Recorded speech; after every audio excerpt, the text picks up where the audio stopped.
Hello, book lovers, and thanks for listening. If you like my work, please remember to like and subscribe to help me build my channel. Stuart Little by E.B. White. Pictures by Garth Williams. Narrated by Jennifer Schafer. Chapter 2. Home Problems. Stuart was also helpful when it came to ping-pong. The Littles liked ping-pong, but the balls had a way of rolling under chairs, sofas, and radiators, and this meant that the players were forever stooping down and reaching under things. Stuart soon learned to chase balls, and it was a great sight to see him come out from under a hot radiator, pushing a ping-pong ball with all his might, the perspiration rolling down his cheeks. The ball, of course, was almost as high as he was, and he had to throw his whole weight against it in order to keep it rolling. The Littles had a grand piano in their living room, which was all right, except that one of the keys was a sticky key and didn't work properly. Mrs. Little said she thought it must be the damp weather, but I don't see how it could be the damp weather, for the key had been sticking for about 4 years, during which time there had been many bright, clear days. But anyway, the key stuck, and was a great inconvenience to anyone trying to play the piano. It bothered George particularly when he was playing the scarf dance, which was rather lively. It was George who had the idea of stationing Stuart inside the piano to push the key up the second it was played. This was no easy job for Stuart, as he had to crouch down between the felt hammers so that he wouldn't get hit on the head. But Stuart liked it just the same. It was exciting inside the piano, dodging about, and the noise was quite terrific. Sometimes, after a long session, he would emerge quite deaf, as though he had just stepped out of an airplane after a long journey, and it would be some little time before he really felt normal again.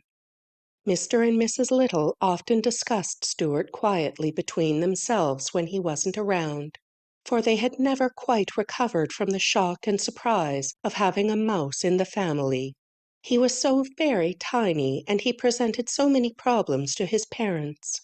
Mr. Little said that, for one thing, there must be no references to mice in their conversation. He made Mrs. Little tear from the nursery songbook the page about the 3 blind mice. See how they run. "I don't want Stuart to get a lot of notions in his head," said Mr. Little.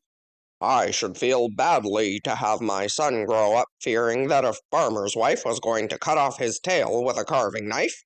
It is such things that make children dream bad dreams when they go to bed at night." "Yes," replied Mrs. Little, "and I think we had better start thinking about the poem 'Twas the night before Christmas when all through the house not a creature was stirring, not even a mouse.'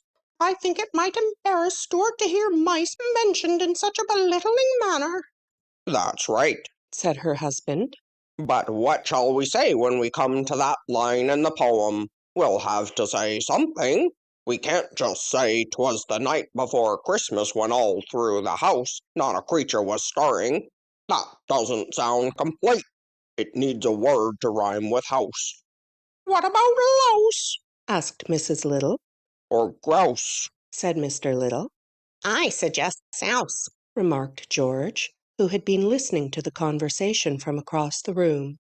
It was decided that louse was the best substitute for mouse, and so when Christmas came around, Mrs. Little carefully rubbed out the word mouse from the poem and wrote in the word louse, and Stuart always thought that the poem went this way: "'Twas the night before Christmas when all through the house not a creature was stirring, not even a louse."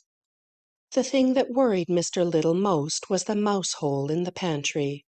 This hole had been made by some mice in the days before the Littles came to live in the house, and nothing had been done about stopping it up.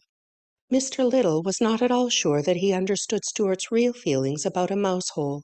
He didn't know where the hole led to, and it made him uneasy to think that Stuart might some day feel the desire to venture into it.